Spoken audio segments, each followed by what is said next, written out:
You've probably seen it before. Someone who seems perfectly fine on their own. They don't post group pictures. They don't have weekend plans that involve other people. And if you ask how their friends are doing, there's this small pause, then a quiet, "Yeah, I don't really have any right now." It doesn't look dramatic. It doesn't scream problem. But there's something about that quiet absence that stays with you. And if you're the one living it, you already know the feeling.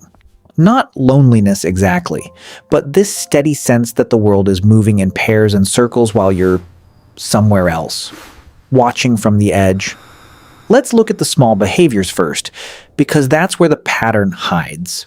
You notice a text from an old acquaintance, and you read it 3 times before deciding not to reply. Not because you dislike them, you just don't want to start something you can't finish. You scroll past group invites without even opening them.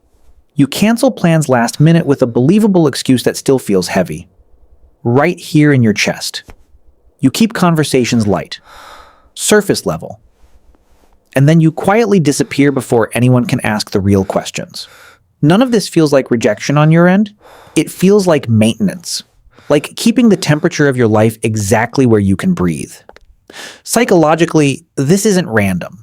Most people who end up without close friends weren't born loners.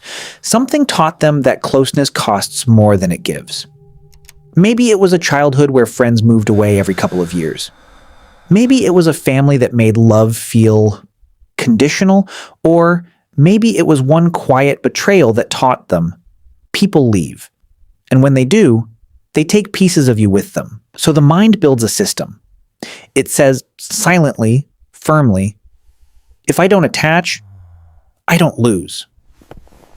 And over time, that system becomes invisible. It starts to feel like your personality instead of a survival strategy.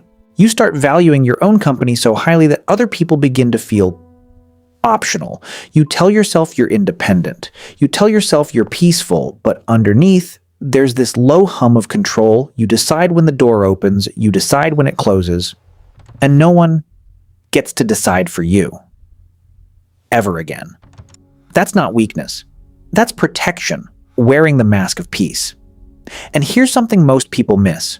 The quieter you get, the more your identity starts to form around the absence.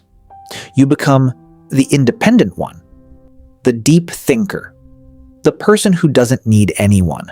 These labels feel safe. They feel true.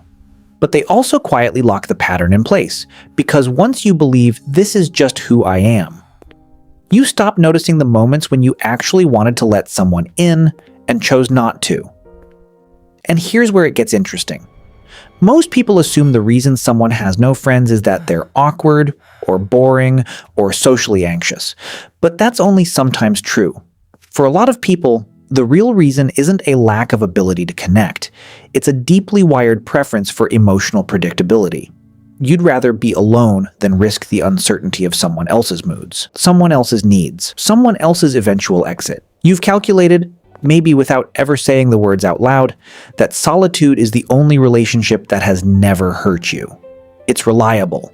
It's consistent. It never asks you to explain why you're suddenly quiet. It never leaves. That calculation isn't dramatic. It doesn't come with tears or breakdowns. It just quietly becomes your default setting. And the longer it runs, the more natural it feels. Until one day you realize the circle has closed so completely that even if you wanted to open it, you're not sure how anymore. So when you look at someone who seems to have no friends, or when you look in the mirror and see that person, what you're actually seeing is a very sophisticated protection system running in the background of an ordinary life. It's not random. It's not a character flaw. It's a pattern that started as safety and slowly turned into identity. Once you see it clearly, you can't unsee it. And that awareness alone changes the weight of it. Not because anything has to change, but because you finally understand why it's been this way. And understanding yourself is the beginning of everything. If this quietly explained something for you, there's more to uncover in the way we build and sometimes so carefully avoid connection. I'll see you in the next one.